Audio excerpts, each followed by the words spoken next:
Welcome into the Huddle on 813 TV. Here you guys want to go to YouTube, like, subscribe.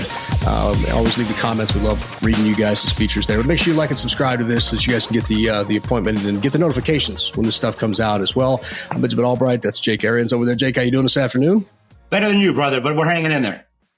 Yeah, I've been battling the flu, a little bit of COVID, but I'm doing a lot better now and trying to muddle through. I did get a chance to just lay up and watch football all weekend, which was kind of a little bit of a blessing, I guess. So always got to love that. I want to start off and hit right out of the gate on this Broncos and Bucs game.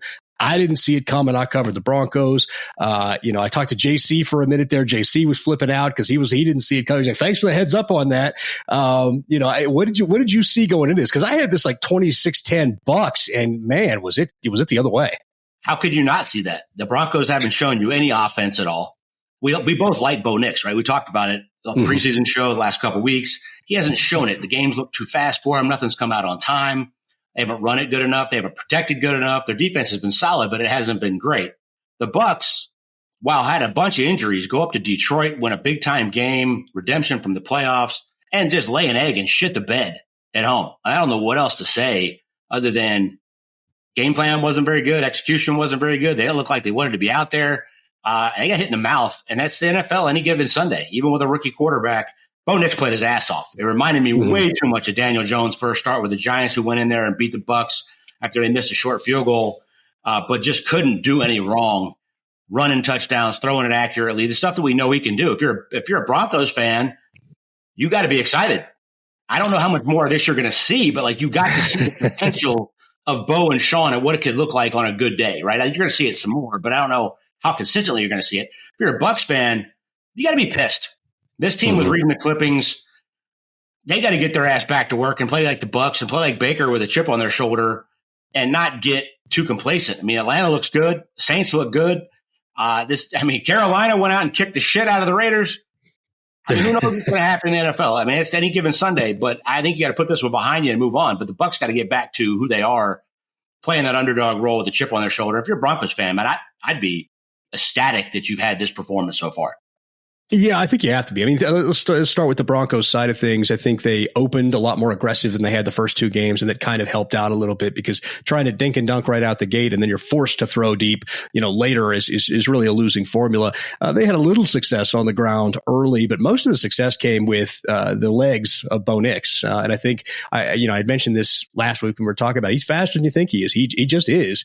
And I think we saw it on that play where Bowles lost the edge rusher coming around and Bo, I'm going to call him Bo Vic in this case, took off up there. The things that you have to contextualize here, though, I think, is the Bucs were without your four best defensive players between Vita Vea, Kalijah Kancey, Antoine Winfield, and of course Bryce Hall's been injured for a bit as well. But I mean, you're with four of your best defensive players right off the bat. And the thing I noticed, I went back and looked at the tape right away on this one. The first thing you noticed, Tampa couldn't get any pressure from the B gaps in. There was nothing. And center is the weak link on the Broncos offensive line. So if you're not getting pressure, if the A gaps are between the Bs, there's a problem. And there was definitely a problem there. And Bo, to his credit, it didn't look too fast for him this week. It looked like a guy who was settled down. There was a couple of footwork issues here or there I got some nitpicks with, but beyond that, it didn't look too fast for him. And you start to see, as you pointed out, what this could look like with Bo and Sean together. Now, the Broncos are running into the buzzsaw that is the New York Jets defense next week, and I suspect we'll see a regression to the mean. But for 1 week, Broncos country gets to be happy a little bit. And they should be. I just said, I don't know how much more you're going to see this or back-to-back weeks, but you saw what it is going to look like and what it can look like. I think that's what you have to be excited about. I don't they're a fan base, right? I mean, fan is short for fanatic. So you're going to go overreact. But this is what it could look like and will look like in the future. I'd be happy about that. Again, from the Bucs, missing Vita Vea, crushing that middle and center is a weak link, I think is huge. Antoine Winfield is the biggest piece I think they can miss, period. They can live without Mike Evans for a week. They can live without Godwin for a week. I think they can live without Baker for a week in a lot of cases over losing Antoine. He just does so much for that defense. You have the combination of not getting any pressure up the middle.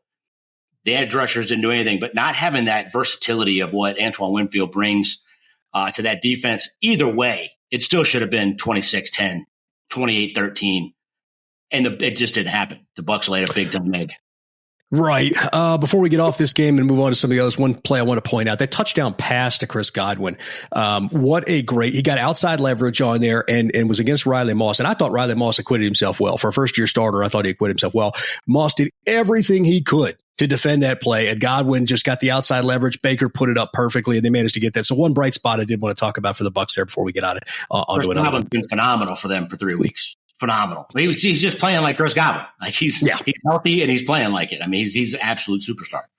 I think the Bucs will rebound from this one and they'll go on. I want to go around the division a little bit. Mother of the 6 games coming up, though. By the way, they do. Their next 6 games are going to make or break the season, I think. Yeah, and I think probably a good thing to face a defense like the Broncos. I think the Broncos are top 3 or 4 defense in this league right now. I thought they played pretty well in that game, and I think they put the league on notice. We'll see. Maybe I'm wrong on that. I want to go to the Saints and Eagles. I want to stick with the division. Go to the Saints and the Eagles.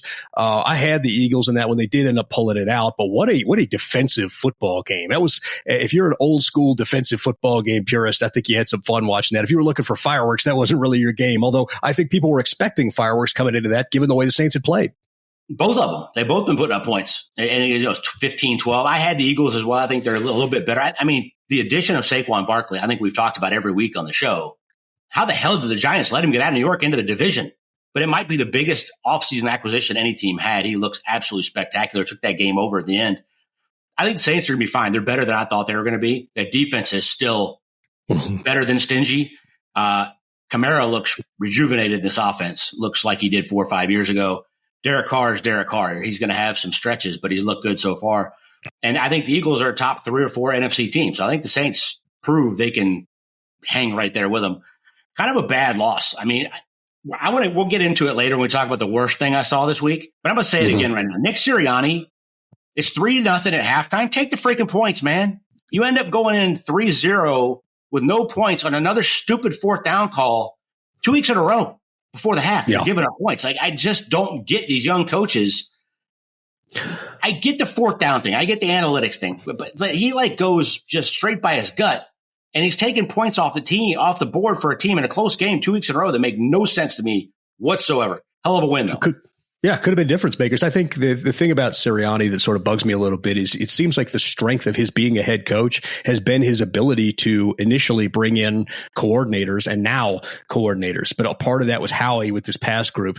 But he brought in Shane Steichen and John Gannon, and I think that's really what made the Eagles go originally. Once they peeled off, then last year you had that debacle on defense with Sean Desai and Matt Patricia. Johnson was not really the guy to be the offensive coordinator, even though that was kind of Hurts' guy last year, and it didn't work. Now you've got Kellen Moore, who's at least competent, whatever you think of him, he's at least a competent OC. And then you got Vic Fangio on the defense, who everybody's running a variant of what he does, which is why scoring is down across the league. That bend don't break, C4 tight front defense. But end of the day, I look at this and I get the gut feeling that Nick Sirianni, if Doug Peterson isn't, Nick Sirianni might be the first head coach fired. Whoa, I think they might be too good for that. But the one thing that I would agree with you there is Jalen Hurts has turned the ball over at an alarming rate going back to last year, and it has continued. I don't think he's very good. I don't think he's a $150, $200 million quarterback. He's a middle-of-the-pack guy that had a gangbuster season, throwing to wide-open guys off of play action and RPOs, and when he has to stay in the pocket and play quarterback, he's not that good. Now, missing A.J. Brown was huge. That was a big-time win with A.J. Brown being out. Devontae Smith gets hurt in the game. Dallas Goedert, we got to mention, was a monster in this game. We'll see what happens with them. I think they have the potential to be really good, but Jalen Hurts has to play way better than he is right now. Nick Sirianni, just calm down, man. Yeah, I think going back, Hurts' best season, obviously Shane Steichen. We saw kind of what he's able to do for Anthony Richardson. We've talked about how we don't really, think he's an elite level quarterback, but he's got the big arm and he's been making. I don't think he's out of the bottom 5 in the league right now. There you go. And they're damn sure ain't no elite when we're talking about Anthony Richardson yet. He has not been 50% in a game yet. That's not elite. I'm 100% with you. I think the thing about me is that Shane Steichen gets those quarterbacks to play better than they did. I mean, Justin Herbert's best season was with Steichen. Jalen Hurts' best season was with Steichen, and Anthony Richardson is playing, I think, better than he is with Steichen. He's still not playing all that well right now. It's just the way that the way they do things. I want to go to Falcons. Yeah. I want to go to Falcons Chiefs real quick on this one. I enjoyed watching this game. I think the Chiefs may have a problem with that run game. I think they need to get P. Ryan a little bit more involved, Carson Steele a little less involved. But it's going to hurt my fantasy team, but I'm willing to make the sacrifice, guys. Figure out what Andy Reid does with the running back position will give anybody a headache. You're right. P. Ryan, the all-time leader in a game in college football history, obviously can run the ball. Great in pass protection. Really, he's a 3-down back. As your back, Carson Steele doesn't have to touch the field. And they put Steele in all these positions. I like the kid. Don't get me wrong. Yes. But I'm watching it with my dad. My dad's like, Samaje Perine looks like a running back. This kid looks like he's trying to be a running back. Yeah. Like he just doesn't look as fluid as it needs to be. And Samaje Perine's a stud. I don't get what they do with the running back. I never have what AD does with the running backs. This was a fun game, though. And Chris Collinsworth, dude, you're killing me with – I love you. You're fantastic. But, like, you're killing me with the Chiefs' love. Like, this is an 8-point game, and Kirk Cousins is driving the field. They look fantastic, and he's just talking about the Chiefs, and they haven't been able to do this, and they lost his offensive lineman. They can't block it, and then 20-yard gain, 20-yard gain, they score. Chiefs, like, this was a fantastic game to watch. I still think the linebacker position for the Falcons is going to be their weak link, but that secondary, man, Jesse Bates and Justin Simmons, Terrell, they look good. Yeah. I want to shout out Justin Simmons again, the former Bronco, and Pat Mahomes' kryptonite gets another interception of Patrick Mahomes. He really has been Mahomes' kryptonite for years, so I want to shout him out real quick. And so far this year, he's okay. I mean, not having Hollywood Brown like they thought they were going to have, and then obviously Pacheco being out. The thing that I think the most concerns me, and the worst thing I noticed is going to come from this game. We'll get to that later. But the thing that concerns me about the Chiefs right now, Travis Kelce looks like he's lost a step. I mean, he does. He's still a significant blocker. He still knows how to find the soft spot and so on, but he lacks the explosiveness he used to have. It definitely seems that way. He can't be that teams are just taking him away and Pat's going somewhere else because Rice has become the guy. It's got to be because there's a combination of that and Travis is losing a little bit. I mean, look, it's going to happen eventually. Father Time and Mother Nature undefeated. But we'll see how that continues going forward. Patrick Mahomes is the only guy other than Matt Stafford. Like, you could have horrible footwork, all these arm angles, and all these kids are trying to do it. Now, I can't even watch college football because the fundamentals are so freaking bad. Right. Everybody's trying to beat Pat Mahomes because he can do it, but his footwork looks worse than ever. And, like, the pick he threw to Simmons was god awful. Yeah. Yeah. And we've seen a few of those, kind of over the years as far as that kind of stuff goes. I want to go to the Chargers and the Steelers. Justin Fields, who I'm not the world's biggest fan of, but has been mostly efficient this year. I mean, it's been dink and dunk type stuff and taken off with his legs. In fact, he has 100% of his team's carries from inside the 5-yard line this year. He's played adequately, certainly enough to be a 3-0 starter at this point. Now, they did get a gimme against the Broncos, but I thought Fields has played pretty well, and the Chargers just hapless with the luck right now. I mean, obviously Herbert's hurting. They don't have a backup plan to Justin Herbert. I think your dad has the most famous quote of all time. It's, if he goes down, we're fucked and we don't practice fucked. But it's one of those things where you look at this Chargers team, they deserve better than the backups that they have. Yeah, Tom Moore actually said that. My dad, I think. Oh, was it Tom? Okay. Okay. And Tom Moore's book is out right now. Check it out. It's fantastic. My dad was reading it this weekend. Look, the Chargers are the Chargers. They get hurt every freaking year. It's 10-0. Herbert's a stud. He's playing through an injury. He gets that thing tweaked. The Steelers are 3-0, and they're like going to finish 500 again. I cannot see them being any better than that. Fields has been okay at best. He's probably going to get benched the first time he throws a pick, and Russell's healthy. He hasn't done it yet. He made 2 throws that I was really impressed with. The rest of it, like, he was like 6 of 6 at one point for like 12 yards. It's not scaring anybody. It was 10-10. The Chargers have gotten through some games. They've gotten some wins, but they're getting banged up already. I don't expect much from them other than they're playing more like hardball, like I thought. The defense is playing better. They're playing tougher. They're running the ball. They got to get Herbert back. He's got to miss this week. They're going to lose the Chiefs anyway. Go ahead and sit him and see if that thing gets better. I just put it on the list because it was like one of those things, like, nobody gets more hype than Pittsburgh, and Justin Fields gets more hype of being like really good than I've ever seen, and he's not. I've only seen a couple of people that will call him out for what he is. He ran for more yards than he passed for like 10 times in Chicago. That is not an NFL quarterback. Right. It's not. And over the course of his first 3 years in the league, led the league in interception percentage, sack percentage, and fumbles. Led the league in those three things. I mean, it's a lot of those negative plays are on him. This, sacks. We talk about the offensive line, but a lot of sack can be a quarterback stat as well. Hanging on, trying to buy time or not seeing the field quickly enough. I see free runners every play in the Steelers offense. I see free receivers every play, and then they're dumping it down to the flat again for another nickel and dime. It's one of those situations where I sit there and I'm shaking my fist like, how do they keep getting away with it? But for now they are. Real quick note on the Chargers game, real quick before we pivot. Derwin James is going to be suspended for a game for conduct detrimental to safety. He's getting the K-Jack treatment there, what Kareem Jackson got last year. I've never really thought of Derwin James as a dirty player. I've thought of him as a physical player. How do you feel about that? I think it's the league and PR again. I mean, the guy's an absolute stud. He was the face of the league for a while when he could stay healthy. He's an absolute freak. I don't know. I'd have to go look and see the play they're talking about exactly. I watched a lot of that game, but it was so boring. It was hard to not turn it off and watch other stuff. But he's not a dirty player. He's not Rodney Harrison, who never got suspended because that wasn't a thing when Rodney played. Like, come on. Right. Ravens, Cowboys. This one was, the Ravens were putting the gas to them. And then all of a sudden Dallas starts making a little comeback there at the end, too little too late. Watching this game, I did think the Ravens would win. I did not think it would be that convincing through the first 2.5, 3 quarters. And then turning around and looking at Dallas making a comeback and showing some signs of life. Little woofing on the sideline between CeeDee Lamb and Dak Prescott in that game. So there's some frustration. And that defense, which we lauded early, seems to have some issues still. Dallas can't run it and they can't stop the run. So I'm not sure what I even make it. I still think Baltimore has an identity issue. It's just they're playing Dallas and they can't stop the run. So like Derrick Henry out of the shotgun worked. Lamar killed him. Lamar was like 11 of 13 at one point, but they had like 260 yards rushing and were up by 27 or whatever it was. CeeDee Lamb was god awful in this game, even as the comeback went on. He was terrible. I don't know what to make of Dallas, man. Like I thought they were going to be pretty solid. I was so impressed with their game plans offensively and defensively in week 1 against Cleveland. Was Cleveland that bad? That looks like they are.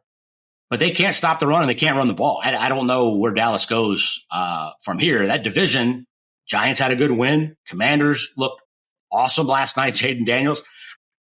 I don't know that they make the playoffs at this point, man. It looks ugly.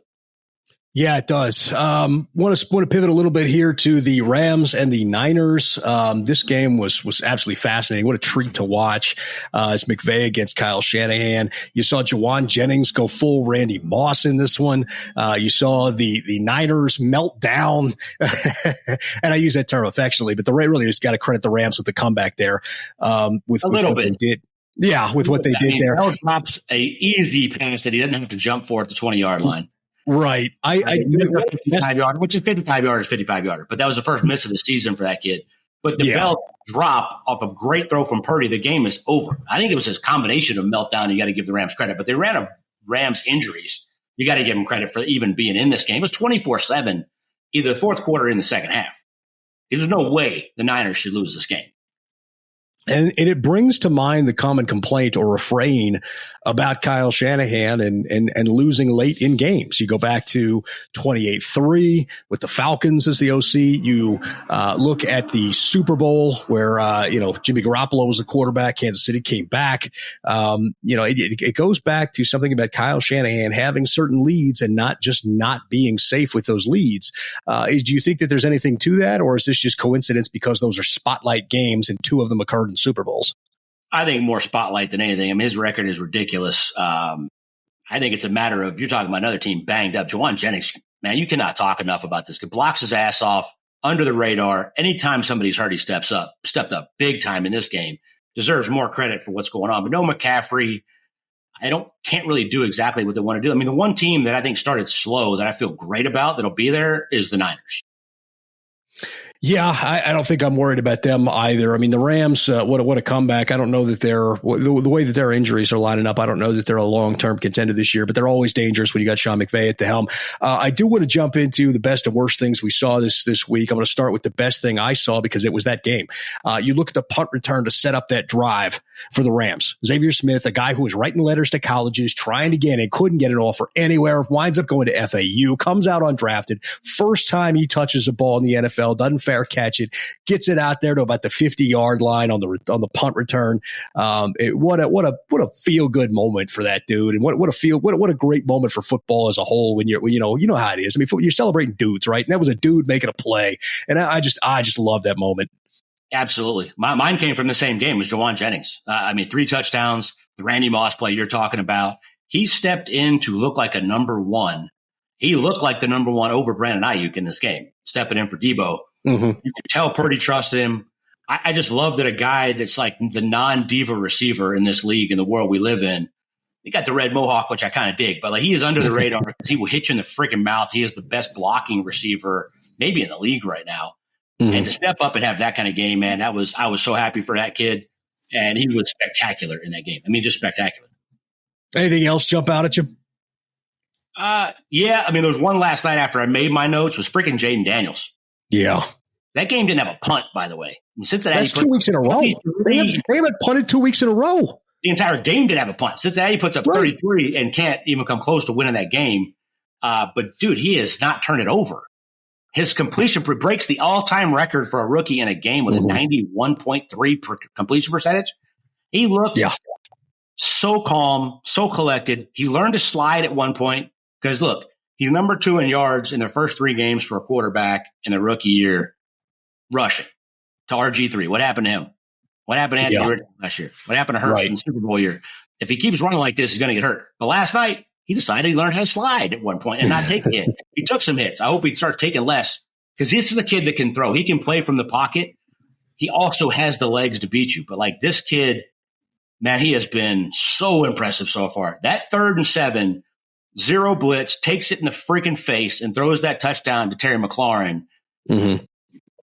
I don't know how you see anything better than that any weekend. I mean, that was absolutely the epitome of playing the quarterback position in the NFL. Take it in the chops, deliver the touchdown on 3rd and 7, put the nail in the coffin of the Bengals. I mean, it was unbelievable last night. Well, I was talking about my guy, John Pagano. He's on the staff there with the Commanders. And, after they drafted Jaden Daniels, and he said, we got the better quarterback. And we'll see if that bears out long term. But the early returns are certainly in Jaden Daniels' favor on that one. What a performance last night. It was just fun to watch. And it was for an underdog or coming in as an underdog, the way the Washington didn't seem to phase him at all. What's that? 7.5 points, I think. Yeah, something like that. And by the way, underdogs this year, 5.5 point underdogs or something like 13-2 against the spread this year. It is an absurd number. My other show with JC it's been an ugly couple weeks after a good start. Yeah, it's fascinating to kind of watch the parity of scoring down this league. The worst thing I saw this week was the non-call in the Falcons-Chiefs game. That was pass interference on that touchdown. It was clear. You could not get. He had the arm hooked around. Was not playing the football at all. And I don't want to be one of these people that sits here and says the Kansas City Chiefs get all the calls because I hate that sort of conspiratorial stuff. But at the end of the day, when you have stuff like that glaring in a primetime game, and it is a deal breaker. I mean, it happens right in front of you like that. I don't know what else to say. I don't have anything for the conspiracy theorists this week because I'm like, you're right. They got a call that very clearly was absolutely abysmal. What were these referees watching? I agree with you 100%. By the way, for the conspiracy theorists out there, I think Tom Brady has like 16 touchdowns that were or interceptions that were overturned with a penalty. Patrick Mahomes is like 30 already. Wow. I did not know that. That's a stat to know. It's something like that. Like the stat is like double and it's mind blowing to go, okay. I mean, that one brings me over the side of the conspiracy theorists with the Chiefs. I saw a bunch of bad shit this week. Jonathan Gannon, I'm going to throw in with Sirianni, taking points off your teams off the board. Like these guys this analytics is a thing. It doesn't have to be the thing, but to take points off the board when your team's struggling in a close game, it's just stupid to me. Sirianni did it 2 weeks in a row. Gannon did it in this game. I got to call out the greatest of all time, and Justin Tucker has missed 4 kicks this year, and this one was inside of 50. He's like 1 of 8 for his last 50 yarders, But this one, he misses 46. Now, this game was out of hand. I don't care, but I expect the GOAT. I'm giving him that. Adam Vinatieri is that. But Justin Tucker, when you throw in talent, the greatest of all time and the best of all time, it's Justin Tucker. It's not even close when you throw in the talent. He missed another kick. I mean, I'm like, he's absolutely killing me. And then the other one was San Francisco, I think, blowing that lead. I mean, like we said, we give the Rams some credit for doing it, but like there was a bunch of stuff that I had to write down for the worst thing I saw this week. Yeah, it's there were a few things here or there. That was one of them. There were some questionable play calls, I think, in the Philadelphia and New Orleans game. And then the thing that it bugged me was, what in the world was the Texans game plan going into the Vikings game? Because Brian Flores wants to bring pressure, and it just did not look like they expected what it is that he does, and he's done. He's not like he's changed his defense. He's just at his root the same guy. What he's done the whole time. Meanwhile, Minnesota and Sam Darnold on the other side of the table looked like they're going to be something. I mean, I thought they were the seller in the division, and they look like they're going to be something. They damn sure do. I want to give you credit for the Cardinals. I kind of agree. And I said, I don't know how many games they're going to win, but you don't want to play them. They've showed that your Commander pick of being kind of off the radar looks good. My Jaguar pick looks like the worst damn take ever. They look like shit. 0-8 in his last 8 starts for Sunshine Trevor Lawrence. Mm-hmm. And the kid can play. We all but it's not consistent. They have an issue. They have talent on that team. But then none of them play together. I don't know what's going on with that. But yeah, you're exactly right. Like, nobody talked about the Vikings being an off the radar team at all. And we said we thought Houston would take a step back. They have not looked good. They've won some games, but they have not looked good yet. They have not been clicking on all cylinders, and they looked awful. I mean, the Vikings kicked the shit out of what we think is a good team. I think we got to start giving props and looking at that game this weekend. The Vikings and Packers. Woo! Whether Jordan Love's back or not. By the way, give Malik Willis a little love for the revenge game with Tennessee and like that. He had to have every second of that. Yeah, I lost a little money on that game too. I thought Will Levis, the Titans. I absolutely called that one completely wrong. I want to go back real quick. I'm going to pound myself on the back with that one. Well, then, hey, you had that one call. I did not. I want to go back real quick to the Jags, because what a mess. I mean, this Shad Khan comes out, says it's the best team we've ever assembled. This is it. We're all in. We're making the playoffs. This is a thing. And they look like hot garbage. The defense can't stop anything. The offense, you've got all the talent in the world, and just, you're right. It doesn't look like it's together at all. And I like Press Taylor. I mean, Doug Peterson's Doug Peterson. I like Press Taylor as well. Those guys that run the offense there. I do not understand what's wrong there. Trevor Lawrence has all the talent in the world. You've got plenty of skill position players. Evan Engram is out, but otherwise, I mean, they've got the players. What is wrong in Jacksonville? No complimentary football. Trevor has had a ton of pressure, and I don't care what quarterback it is. If you're getting that much pressure inconsistently when you're not expecting it, it's hard. And they're just not playing complimentary football at all. Defense has been porous, no pass rush. I mean, they ran into a buzzsaw. I said Josh Allen was sneaky in my MVP pick of the year.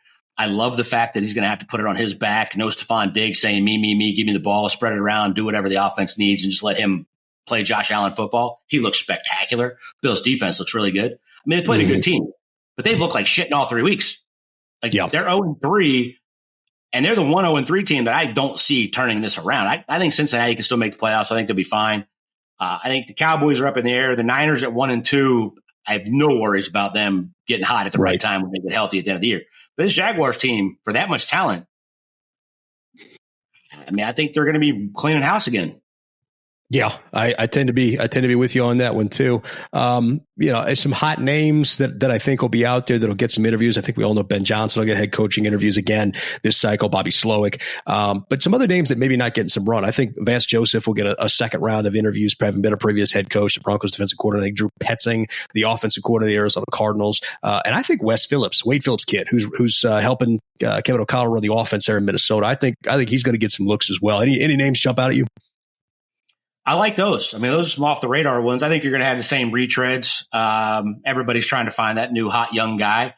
But look, if the Vikings continue like this, everybody on that staff, and Kevin O'Connell by far right now coach of the year, I think everybody on that offensive staff is going to be trying to get poached. But I love that when he comes. He's me. He's Kyle Shanahan. He's McVay. We all grew up the same way. Brian Schottenheimer, with Dad's coaching, I never got into it. Yeah. But he's been around it his whole life. He sees it. We just see it a little bit different than most people with the guys and stuff that you soak up with the staffs that he's been around. I'm a huge fan of his dad's. So I hope he gets in that mix, man. That's a lot of off the radar names. I don't know how many jobs are going to be open, but we'll see. We'll see. We'll see how it goes. Guys, we always appreciate you tuning into the Huddle. I'm sorry my camera was having some issues there about halfway through. We'll get that remedied for the next show. As always, subscribe to the YouTube channel, the 813.tv. For Jake Arians, I'm Benjamin Allbright. We'll see you next week right here on the Huddle.